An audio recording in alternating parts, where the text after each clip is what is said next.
It's our good friend Claire Lessinger joining the program, the executive director of the Tampa Bay Local Organizing Committee. There's so many different things that she does here for the Tampa Bay area, but we love talking to her and we love catching up. Hello, Claire. How are you? Hi, Jay. How are you? I'm Thanks for having me fantastic. on. Look at the background. That's amazing. Yeah, I a few listen. We're gonna memories up there on the wall. just a little bit, and I was just saying that before you hopped on.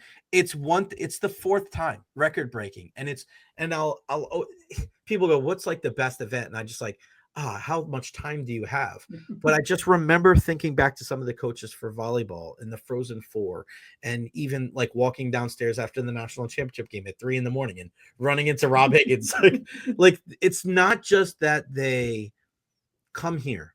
It's that they enjoy it here, and then you guys get the opportunities to do it again. What goes into that entire process of like securing the bid, but also like you got to follow through with it too. It's not Sure. just like, hey, we're here, just we're happy to be here kind of thing. Like it's got to be an entire process there. Yeah, no, 100%. And we always say, like, we don't judge the success of an event on whether we win it. It's whether we win it back. So to have this record fourth women's Final Four coming back to our community is truly a testament to the way this community rallies in support of these major events. And, to your point, the bid process is extensive. And there's, of course, an RFP that has all of the requirements that any host city has to meet.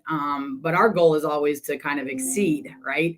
Exceed those expectations, build in enhancements, find unique ways to leverage our destination and the assets that we have here in Tampa Bay, so that student, athlete, guest, visitor, fan experience is like no other place that they can experience. And it's because of the people. We've got the weather, so there's the warmth there, but it's the warmth of our people and the relationships and the partnerships that we have been so fortunate to build year after year.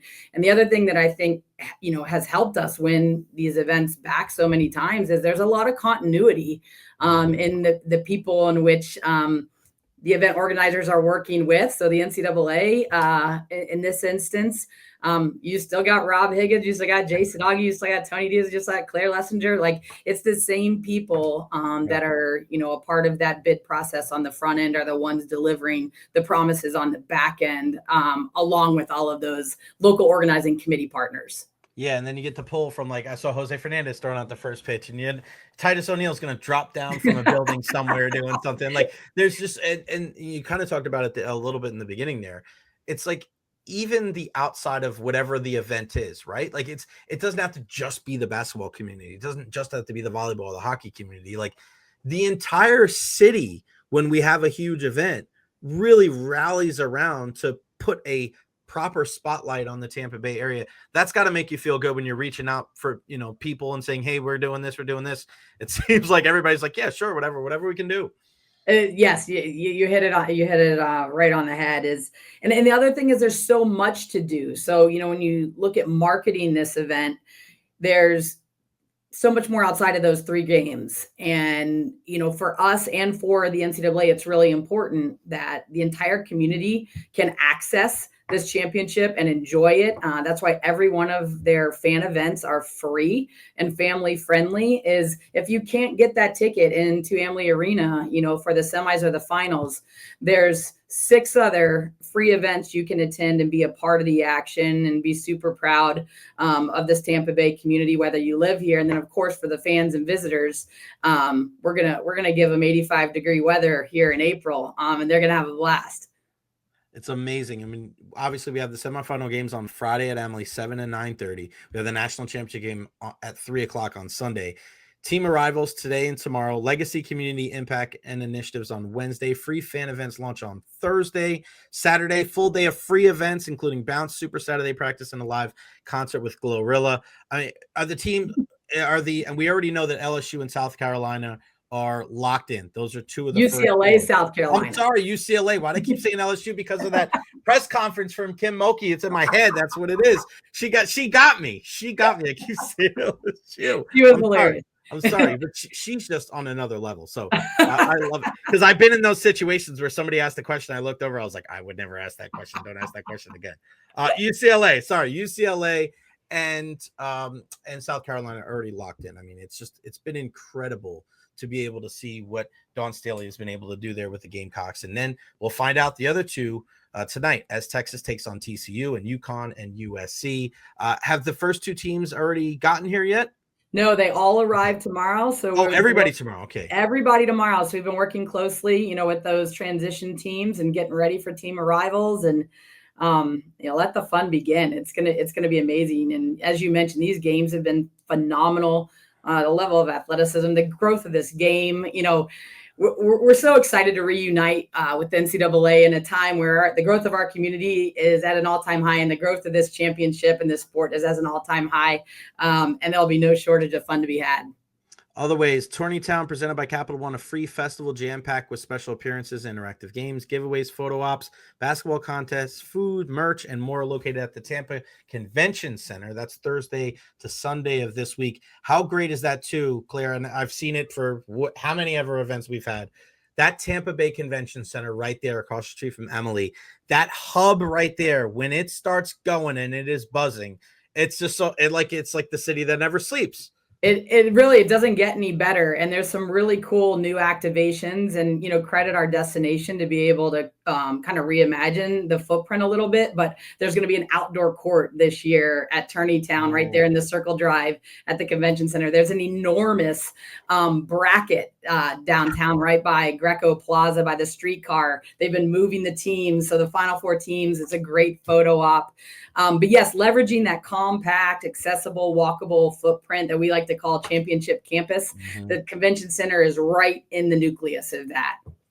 One thing that I love is that even amongst all the great events, like there's always like a give back to the community. And that's something that I know there's expected to be over 30,000 people there this weekend. But from Reed to the Final Four to the Legacy Court of the Tampa Rec Center at Julian B.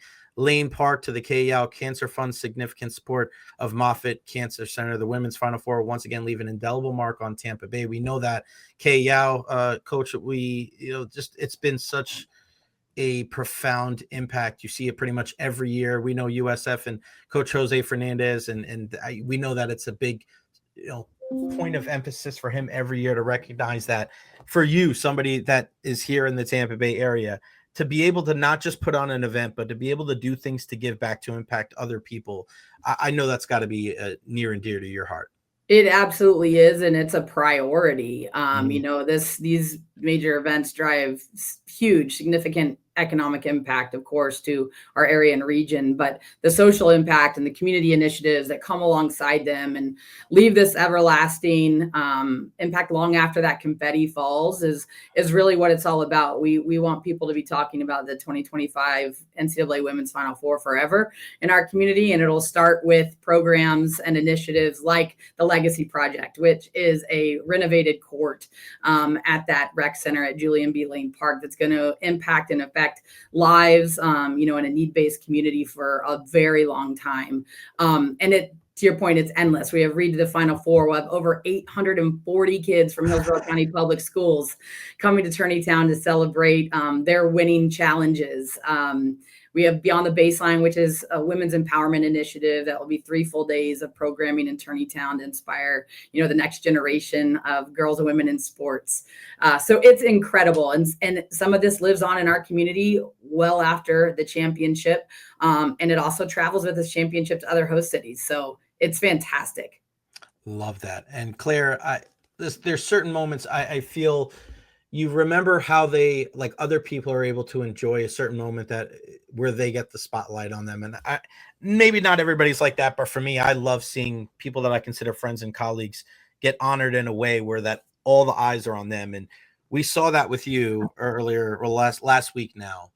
Women in Sports Night, Amalie Arena. It's Mikhail Sergachev's return.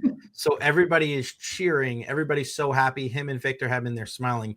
And you had the opportunity to drop the ceremonial first puck at Amalie Arena. I was so happy for you because you are such a important person to our community. I mean, you are an example, not just for women, but for people in our area, that you can achieve your dreams and you can come home and you can give back and you can do so many good things. Every single time you post something on social media, it's you doing something positive for our community. So to see you get that opportunity to drop that puck on that night. I don't know if they could have picked a better person. What was that like for you to be there with the spotlight on you, with, obviously everybody was cheering for Sergey and Hetty, and it's just like, that's just it's a moment that I won't forget from covering sports for over a decade here. And I'm sure it was a special moment for you. Oh my gosh. Yes. And wow. Thank you for all of the nice. I have chills kind of reliving it. It was surreal. In many ways. And I mean, the Lightning, what they do for our community, and they shine, the light bright on many others. It was super humbling, but I'd shared, it was incredible what they did for so many organizations that night. I was just fortunate and lucky to kind of represent a handful of them. But, for our press pass girls to get recognized in that future, generation of girls that are looking to go into sports broadcasting, to WISE, our local women in sports and events chapter, they got recognized, and we had a great sizzle in game, to so many organizations and women that were, running the show that night. Yeah. Hats off to the Lightning for shining a light on us. And I was, again, just so grateful to kind of represent a large community of great women. And I'm just literally love being a part of it. Yeah. And listen, your whole crew over there with the Tampa Bay Sports Commission, and I want to ask you about Rob Higgins real fast. We know Rob has been dealing with his health. He's been very public about it, and the way that he's still able to kind of put on those work boots and to still do whatever he can. And just every single time you guys are involved with an event, we know it's going to be successful. I've been here in 20 years. I've been here in the Tampa Bay area. And anytime I know the Tampa Bay Sports Commission or anybody that's involved with the Sports Commission is going to be around, we know that it's going to be fun. We know that everybody's going to feel welcome and a part of it. But obviously we know Rob, being the executive director, I mean, just what he does, and he's on the face of a lot of these things. What does his leadership do for your group and for our area to put us in a position that we have the opportunity to, have that spotlight on us? I mean, one, he's the most incredible leader and teammate, and the culture that exists within the walls of the sports commission, I think bleeds out into our community because of him. He has created Team Tampa Bay, and the culture that exists within Team Tampa Bay. He's so innovative. He's brilliant. The relationships that he maintains, because it's always about others, it's customer first all the time. And he leads by example, because he's just constantly figuring out how to reinvent and innovate what we do, how we do it, but always making sure that we're true to who we are, and how, we execute these major events and the people that we rely on to do it, and making sure that at every turn, there is no stone unturned. And literally, like, he's a grinder, and relentless, and he has clearly persevered. He gives us all wings around here. But you just watch him work, and it inspires you to work that much harder. But we all share a common goal here with a common passion and common purpose. And so much of that has to do with his leadership that just trickles down and bleeds out into the community. Claire, we obviously have the women coming this weekend, but on the men's side, your Gators, they're in there. Am I allowed to talk about them? I had Bennett Anderson on to start the show today. The team manager turned into he's like the pop culture hero now, Bennett Anderson. I mean, how amazing is that to be able to see Coach Golden come here and just a couple of years into his tenure? I mean, 4 number 1 seeds. It is pretty incredible on the men's side. It is. It's been fun to watch. Clearly, being a USF volleyball coach for 12 years, I'm a Bull too at heart, but I bleed a little orange and blue, and it's been awesome to see that program turn around. And what an incredible team! Like, just watching them play together, you can tell by their cohesion and the leadership. They have a ton of talent, but this team's a special team, and it's been fun to watch and follow. And the tougher the situation, the greater they shine and the greater they play. And we'll see if they can bring it home. Yeah, no doubt about it. You mentioned USF. I actually went to a couple of volleyball games this year. And as a guy, like, volleyball's in our family. So I played 4 years in high school because they don't have, boys high school volleyball as much in other parts of the country, but for some reason on Long Island they did. So I played 4 years. My brother played 4 years. Both of my sisters played 4 years. It was the perfect time because it was between hockey and baseball for me, and it was the greatest thing because if I passed the ball 500 to 750 times before practice every day, I was in a great position to field ground balls. So Yes. it was such a great utilization of some of my other, muscles. But to see the coaching, not just with volleyball, but everything at USF, you've been there, and to see what Michael Kelly's done there for our area, to see now with the new men's basketball coach, and to see what Jose Fernandez and Coach Erickson that have recognized nationally. I mean, I feel like we speak so much about Team Tampa Bay with the pro side, but man, what USF and of course what UT does, like it really is everybody here in Team Tampa Bay. There's a lot of branches on that tree. There are a lot of success stories, a lot of momentum, and great leadership. Like, I think it comes back to that, right? Like you mentioned Michael Kelly and what he's done there, and the coaches that he's recruited there, and the success that he's instilled is a direct reflection of his leadership and the team that he's built around him. And then to see 2 new women's sports get added out there too, with lacrosse and beach volleyball on the horizon. It's an exciting time. It's an exciting time to be a Bull. It's an exciting time for women's sports. It's an exciting time for Team Tampa Bay. Yeah, I said something the other day of like, I was excited for women's lacrosse, but I didn't realize that they were just going to be smacking people. Like that they were gonna be it's physical. It is amazing. But Minnie McCord and her husband, they've done such a great job. They have Sophia Chepnik, who's one of the best scorers in the entire conference. Like it's amazing. And she sings the national anthem. And she sings the national anthem. She's so multi-talented. I had her on the show a couple of weeks ago, and my goodness, like you want to talk about a person that's going to make an impact in 1 year. Sophia's definitely doing that. I told her that such. I said, you're doing incredible things. And there's a lot of, and I know you see this too, me growing up with 2 sisters that went to my fair share of baton twirling competitions in softball and volleyball. I mean, those young girls, they have more and more people to look up to. And it is a lot different now in 2025 than when I was a kid growing up in the 80s and 90s. It's just so crazy to see the opportunities, isn't it? Oh my gosh. You're 100%. Like if you can see her, you can be her. I know we've been talking about that for years now. But truly, like, young girls are growing up seeing women in all sorts of different roles, but also my boys. I've got 2, teenagers. They're growing up in a time, in a generation where women's sports are on TV every day, and that's the norm. And there's just the way that they look at life from an equity standpoint is so different than how we grew up, and these opportunities that exist, and the way brands are leaning into this and investing. And I mean, look at what the Bucks just did, with their women's summit and their She Is Football weekend.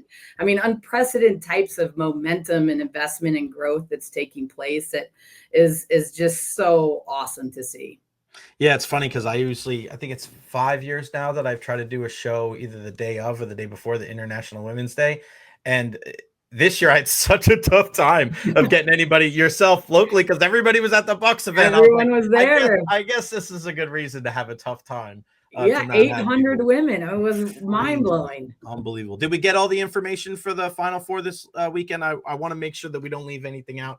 UCLA and South Carolina already in. We got Texas against TCU and UConn against USC. Did we get all the info? Do we have any website? You got all the info. You highlighted all of those ancillary events, but Super Saturday, like, to just hit it home again, is 6 free events on Saturday. You literally start at Curtis Hickson Park for the bounce, which you can then go to Town for the Fan Fest, and you can work your way to Cote Okeechobee for Party on the Plaza. Then you can head in the arena for Super Saturday practices for the championship teams, all the way back, well, full circle to Curtis Hickson Park for Super Saturday night concert, all on Saturday. Beautiful. Unbelievable. Make sure you head on out there. There's going to be over 30,000 people. You need to be one of them this weekend. Claire Lessinger, Executive Director, Tampa Bay Local Organizing Committee, and just one badass woman. I think you should get a business card. Tell Rob, badass woman on there, and we'll go from there. Claire, appreciate your time. Give my love to Rob and everybody over there, and have a great,